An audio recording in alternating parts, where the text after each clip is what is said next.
Property విషయంలో కన్ఫ్యూజన్గా ఉన్నారా? Gated కమ్యూనిటీలో ఫ్లాట్ తీసుకోవాలా లేదా విల్లా తీసుకోవాలా? మన పిల్లల భవిష్యత్ కోసం ఓపెన్ ఫ్లాట్ తీసుకోవాలా? మన హైదరాబాద్లో ఏ లొకేషన్లో కొంటే మంచి అప్రిసియేషన్ వస్తుంది?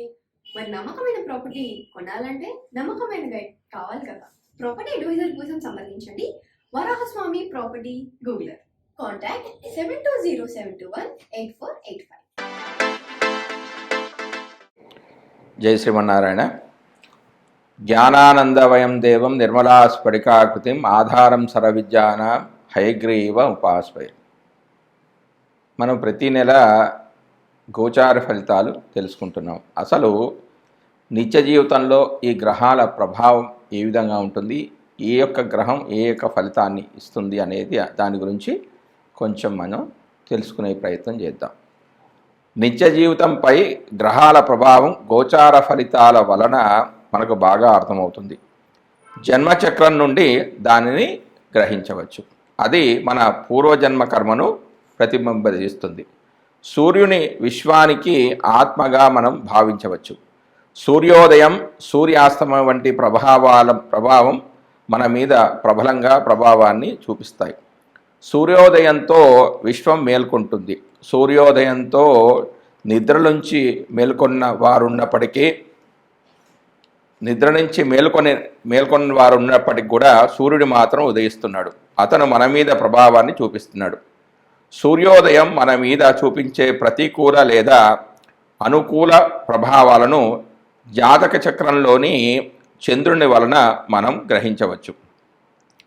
సాధారణంగా సూర్యోదయమున సూర్యుడు ఉండే స్థానమే మన జాతక చక్రంలో మొదటి భావం అనేది అవుతుంది. అందుకనే సూర్యోదయంతో మనం నిద్ర నుంచి మేల్కొని భౌతిక కార్యక్రమాలను అనగా పళ్ళు శుభ్రపరచుట, స్నానం మొదలైన పనులను నిర్వహిస్తాం. సూర్యాస్తమం సమయానికి సూర్యుడు 7వ ఇంటికి చేరుకుంటాడు. అందువలన మన బంధం సూర్య ఆస్తమం తర్వాత భర్త లేదా భార్య మొదలైన వాటికి సంబంధించినదై ఉండాలి. ఇతర విషయాలను వదిలేసి ప్రశాంతంగా పొందాలి. అర్ధరాత్రి అయితే నిత్య జీవితానికి సంబంధించిన విషయాలను ముగింపుగానే భావించాలి. చంద్రుని కదలికలు నిత్య జీవితంలో మానవుని మనస్సుపై ప్రభావాన్ని చూపుతాయి. ప్రతి నెల పొడవు చంద్రుని ప్రభావం మానవ జీవితం పైన, జీవిత లక్ష్యాలపైన ప్రభావాన్ని చూపుతుంది. చంద్రుడు శని ప్రభావానికి లోనైతే అనుకోని దిగులు, విచారం మనసును అలుముకుంటాయి. చంద్రుడు గురువు లేక శుక్రుని ప్రభావానికి గురైతే ఉత్సాహంగాను ప్రోత్సాహంగాను జీవితం అనేది ఉంటుంది. కుజుడు తన ప్రభావంతో మన శక్తి సామర్థ్యాలను కూడగట్టి పైకి తీసుకొని వెళ్ళగలడు, లేదా మన దుర్స్థనం వల్ల పాతాళానికి నెట్టగలడు. కనుక గోచార కుజునిపై జాతక చక్రంలోని ఇతర గ్రహముల స్థానాన్ని అనుసరించి ప్రతికూల అనుకూల ఫలితాలను సమీక్షించాలి.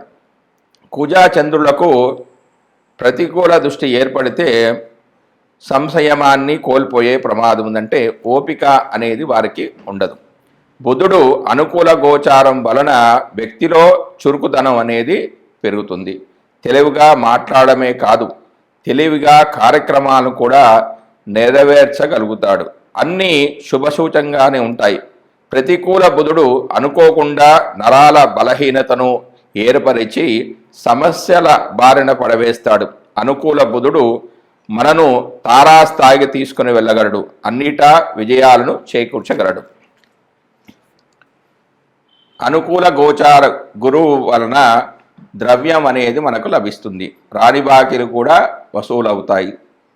ప్రజలు వాళ్ళ శక్తికి మించి మంచి కార్యక్రమాలు చేయడానికి పూనుకుంటారు. ప్రతికూల గురువు శని ప్రభావంతో మనలను దురుసు స్వభావానికి, దూకుడు ప్రయత్నాలకు ప్రోత్సహిస్తాడు. దీనివల్ల మనకున్నది పోగొట్టుకుంటాం.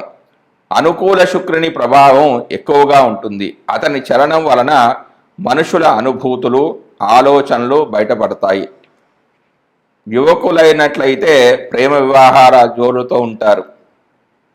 యువకులు కానట్లయితే ఆహ్లాదకరమైన విహారాలకి ద్రవ్యాన్ని వినియోగించుకుంటారు. గోచారిత్య ప్రతికూలమైన శుక్రుడు కుజ, శని, రాహుల వలన తక్కువ స్థాయిలో ఫలితాలను ఇస్తాడు. అప్పుడు వ్యక్తులు నిస్పృహతోనూ కుంభకోణాలతోనూ శతమవుతూ ఉంటారు. గోచార శని ప్రభావానికి ప్రజలు సాధారణంగా భయపడతారు. ఫలితం లేని కార్యక్రమాల్లో మునిగి ఉంటారు. అత్యాశకు గురవుతూ ఉంటారు. ద్రవ్య నష్టం, అనారోగ్యం, నిత్య విచారం, చికాకు, నిరుత్సాహం మొదలైన వాటితో కూడి ఉంటారు. అనుకూల శని పైన ఉదహరించిన వాటికి వ్యతిరేకమైన ఫలితాలను ఇస్తాడు. రాహు శనువుల అనుకూలత వలన వ్యక్తులు వారి సహజ శక్తి సామర్థ్యాలను, ప్రణాళికలను ప్రదర్శించగలుగుతారు. రాహు సాధారణంగా నిత్య జీవితంలో ముఖ్యమైన సంఘటనలకు కారకుడవుతాడు. అనుకోకుండా ఒక్కసారిగా సంఘటనలు జరిగిపోతూ ఉంటాయి. అనుకున్నవి జరగవు, అనుకోనివి జరుగుతాయి. పిల్లలపై రాహు ప్రభావం ఎక్కువగా ఉంటుంది.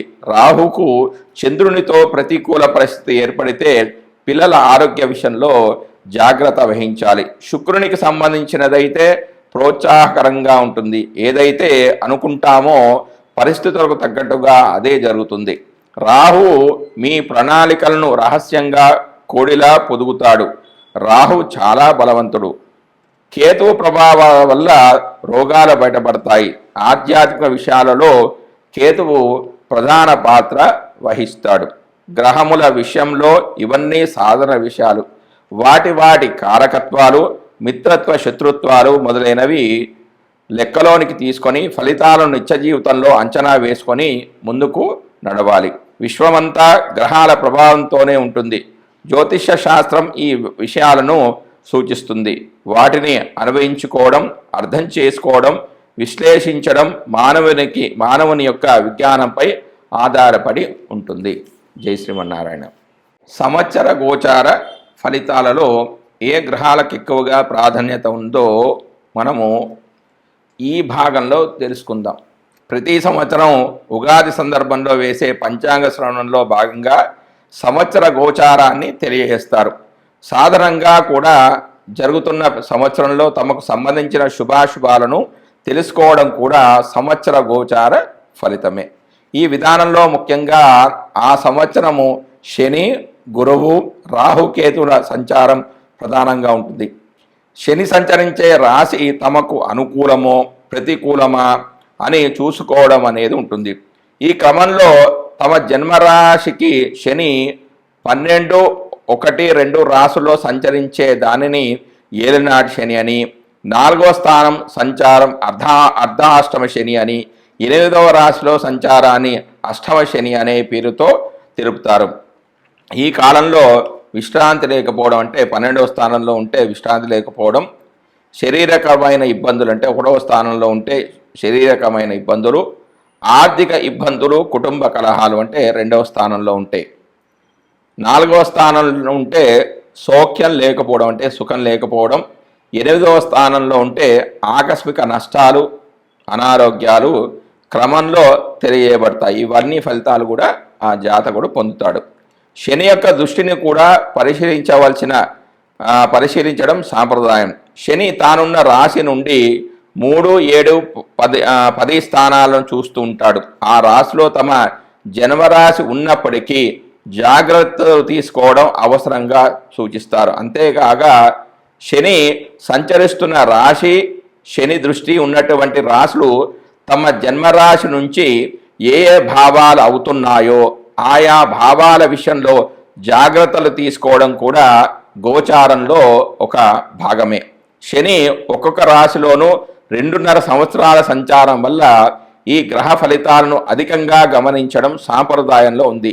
సంవత్సర గోచార ఫలితాల అధ్యయనంలో శని యొక్క ఫలితం చాలా కీలకమైనది.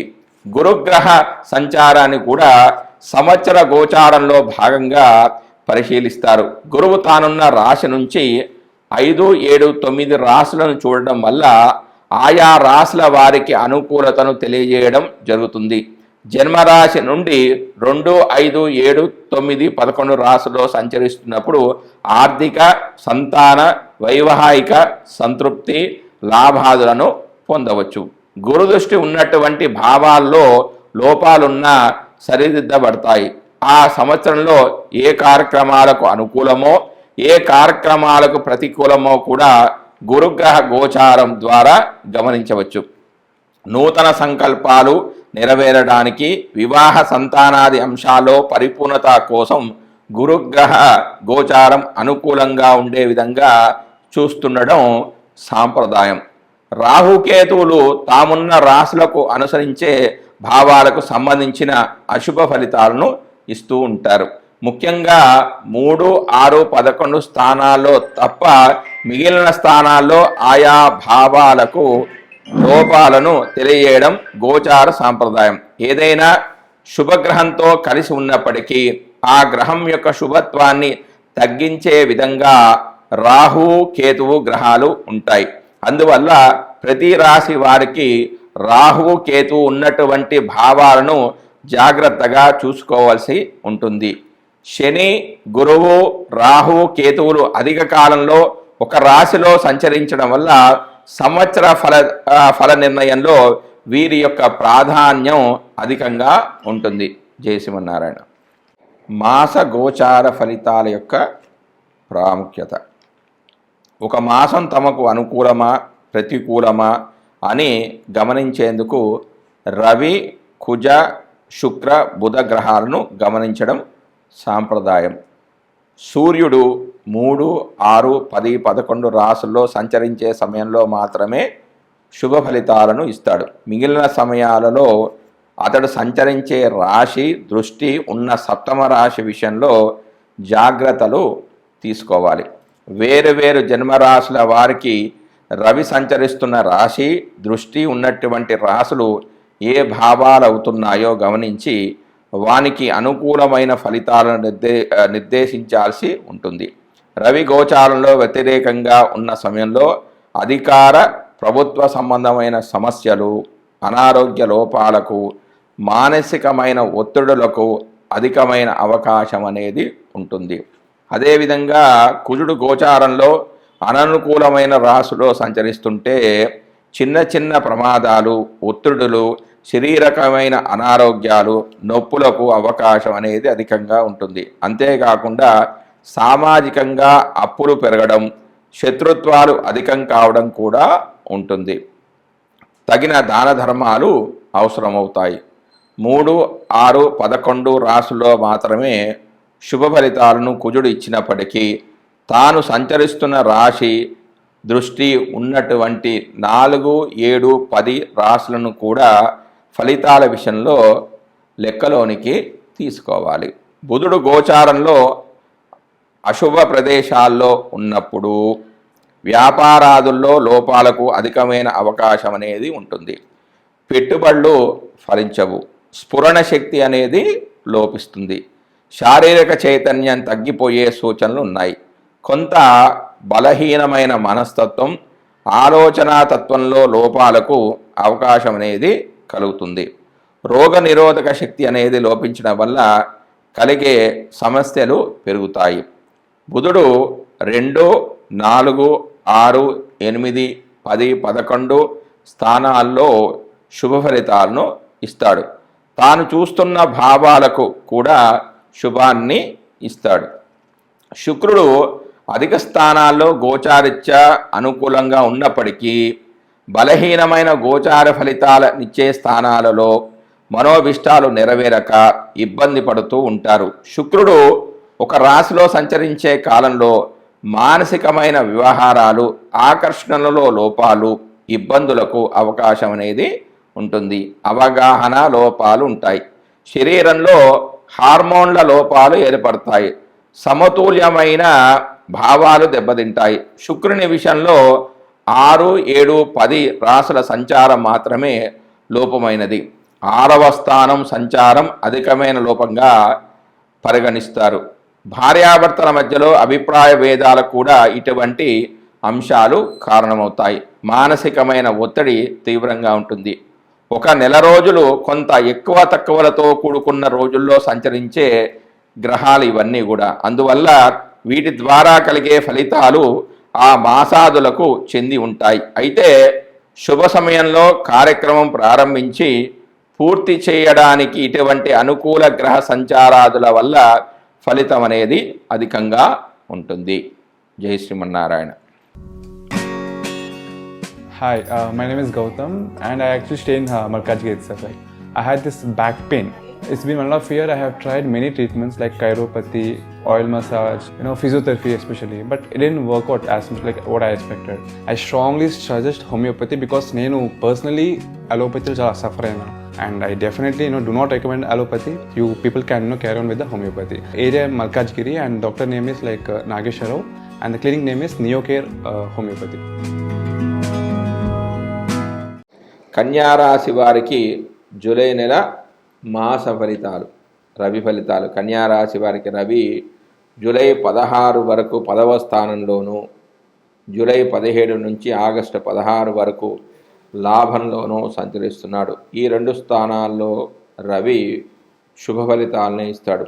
అవి ఈ విధంగా ఉన్నాయి: కర్మసిద్ధి, ధనలాభము, ఆరోగ్యము, అధికారుల ప్రసన్నత, బంధు సౌఖ్యము, రాజదర్శనము, మిత్రులతో కాలక్షేపము, మనోల్లాసమైన సంభాషణ, కార్యదక్షత, ఉద్యోగ ప్రాప్తి, వ్యాపార వృద్ధి, సంపదలు, జయము, వాంఛిత ఫలసిద్ధి, గౌరవము, అధికారుల ఆదరణ, క్రమమైన అభివృద్ధి, ఉద్యోగంలో ఉన్నత స్థితి అంటే ప్రమోషన్ రావడం, వివాహాది శుభకార్యాలు జరగడము, ఆనందము, ఉత్సాహము, ఆచార పాలన, రుచికరమైన ఆహారము దొరకడం, గౌరవము, జయం అనేది కలుగుతుంది. రవి తన 7వ దృష్టి చేత 5వ స్థానాన్ని వీక్షించడం ద్వారా మిత్రుల ద్వారా కష్టాలు, బుద్ధిమాంద్యము, శత్రుత్వము, వృత్తిభంగము, మనోదుఖము, చిక్కులు, మనక్షోభ వంటివి కూడా కొంత జరిగే అవకాశం ఉంది. కుజుడు యొక్క ఫలితాలు. కన్యారాశి వారికి కుజుడు జూలై 12 వరకు అష్టమంలోను, జూలై 13 నుంచి ఆగస్టు 26 వరకు భాగ్యంలోను అంటే 9వ స్థానంలోనూ సంచరిస్తున్నాడు.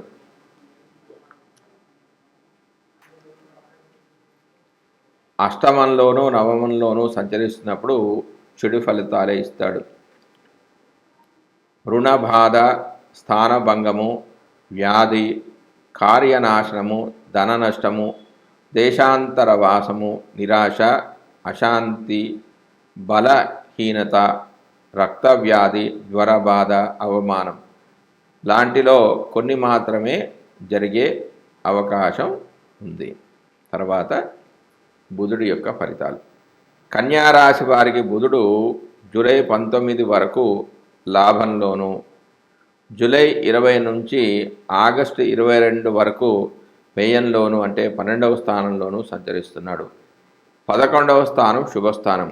ఆరోగ్యం, మనస్సంతోషము, కీర్తి, ద్రవ్యలాభము, వృద్ధి, బంధుమైత్రి, సుఖ సంతోషాలు, మిత్రలాభము, ధనలాభము, సంతానవృద్ధి, సౌఖ్యము, తృప్తి, పుష్టి కలుగుతాయి.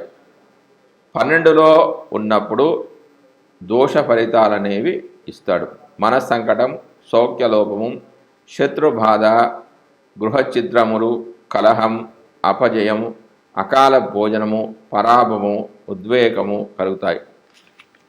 బుధుడు తన 7వ దృష్టి చేత 6వ స్థానాన్ని వీక్షించడం వల్ల విద్యా వినోదాల ద్వారా సుఖము, గౌరవము, వస్త్ర ధనధాన్య లాభము, సుఖశాంతులు, మనోధైర్యం, జయం, కీర్తి జరుగుతాయి. ఇందులో 50% ఫలితాలు మాత్రమే ఏర్పడే అవకాశం ఉంది.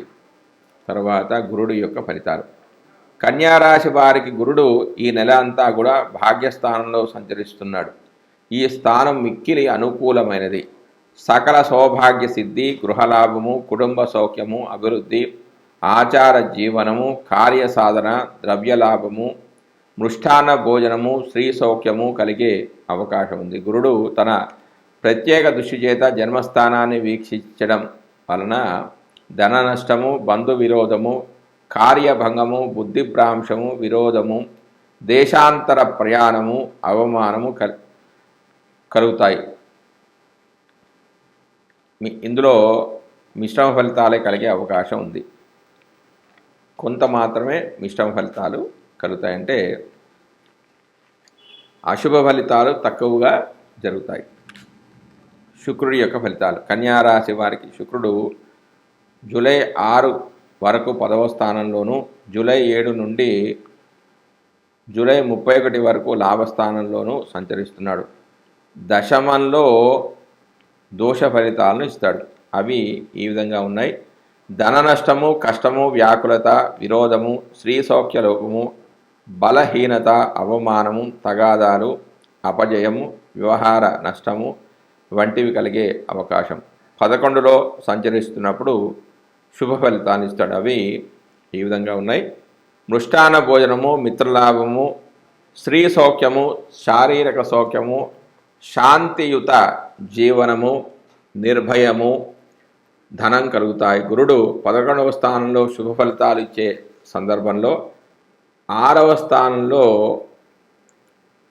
శని వేద వల్ల, అంటే 11వ స్థానానికి వేదస్థానం 6వ స్థానం, 6వ స్థానంలో శని వేద వలన అనే శని సంచారం వలన నీచ స్త్రీలతో పరిచయము, వీర్యనాశనము, కలహము, గర్భరోగము, వ్యాధి, స్థానచలనం వంటివి కలిగే అవకాశం ఉంది. శుక్రుడు తన విశేష దృష్టి చేత చతుర్థాన్ని వీక్షించడం వల్ల బంధు సౌఖ్యము, బుద్ధిబలము, బంధుమిత్రుల అనుకూలత, వ్యవసాయ లాభము, అధికార వృద్ధి, వినోద యాత్రలలో మిత్ర సహకారం లాంటివి జరిగే అవకాశాలు ఉన్నాయి. తర్వాత శని యొక్క ఫలితాలు. కన్యా రాశి వారికి ఈ నెల అంతా శని 6వ స్థానంలో స్థితి చెంది ఉన్నాడు. ఈ కాలమున ధనధాన్య అభివృద్ధి, బంధుమూలక సంతోషం, స్త్రీ సౌఖ్యము, ఇల్లు కట్టుట, కుటుంబ సౌఖ్యము, ఆరోగ్యము, శత్రుక్షయము కలుగుతాయి. శని తన ప్రత్యేక దృష్టి చేత అష్టమ వ్యయాలను వీక్షించడం వల్ల రోగబాధ, ధన వ్యయము, బంధుక్లేశము, వ్యవహార చిక్కులు, కుటుంబానికి దూరముగుట, సంతాన సౌఖ్యము, గౌరవభంగము, మనక్లేశము, నష్టము, దుఃఖము, దారిద్రము, భోజన సౌఖ్యము, హేయమైన బంధుపీడ లాంటివి జరిగే అవకాశం ఉంది. ఇందులో ఈ చెడు ఫలితాల్లో చాలా చెడు ఫలితాలు మాత్రమే జరుగుతాయి. శుభ ఫలితాలు అనేవి ఎక్కువగా జరుగుతాయి ఈ రాశి వారికి. తర్వాత రాహు ఫలితాలు. కన్యా రాశి వారికి రాహువు ఈ నెల అంతా కూడా సప్తమంలో సంచారం చేస్తున్నాడు. ఈ స్థానంలో ప్రతికూల ఫలితాలే వస్తాయి.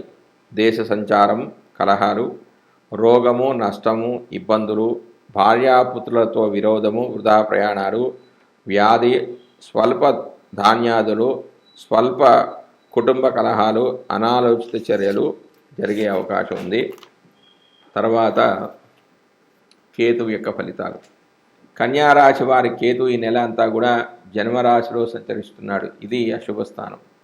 దేశ సంచారము, కలహాలు, అనేక విధాలైన నష్టాలు, ఇబ్బందులు, స్వల్ప అనుకూల ఫలితాలు కూడా ఉంటాయి. వృధా ప్రయాణాలు, వ్యాధి, స్వల్ప ధనాదులు కూడా కలుగుతాయి. జై శ్రీమన్నారాయణ.